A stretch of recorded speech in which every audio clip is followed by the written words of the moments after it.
together. He is very little at Combe, I believe, but if he were ever so much there, I do not think Mr. Palmer would visit him, for he is in the opposition, you know, and besides it is such a way off.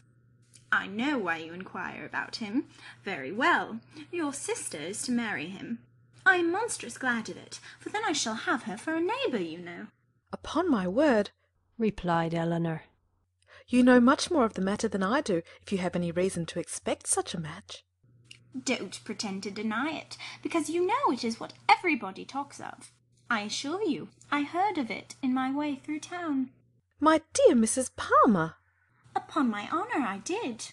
I met Colonel Brandon Monday morning in Bond Street, just before we left town, and he told me of it directly. You surprise me very much.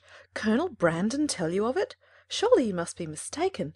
To give such intelligence to a person who could not be interested in it, even if it were true, is not what I should expect Colonel Brandon to do. But I do assure you it was so, for all that, and I will tell you how it happened. When we met him, he turned back and walked with us, and so we began talking of my brother and sister, and one thing and another, and I said to him, "So, Colonel, there is a new family come to Barton Cottage, I hear, and mamma sends me word they are very pretty, and that one of them is going to be married to Mr. Willoughby of Combe Magna.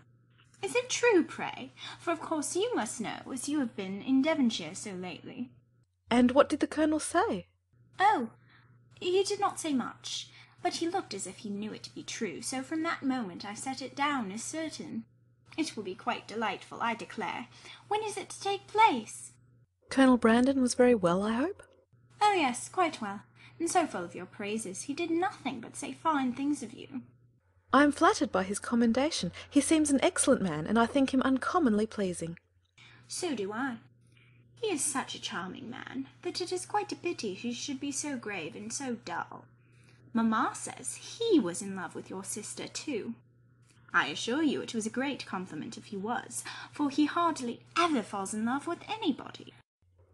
Is Mr. Willoughby much known in your part of Somersetshire? said Eleanor. "Oh, yes, extremely well. That is, I do not believe many people are acquainted with him, because Combe Magna is so far off, but they all think him extremely agreeable, I assure you.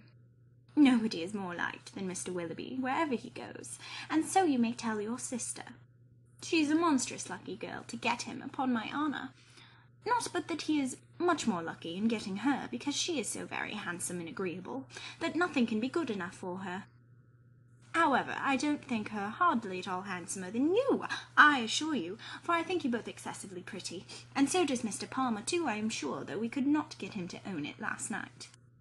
Mrs. Palmer's information respecting Willoughby was not very material, but any testimony in his favour, however small, was pleasing to her. "I am so glad we are got acquainted at last," continued Charlotte. "and now I hope we shall always be great friends. You can't think how much I long to see you. It is so delightful that you should live at the cottage. Nothing can be like it, to be sure. And I am so glad your sister is going to be well married. I hope you will be a great deal at Combe Magna. It is a sweet place, by all accounts."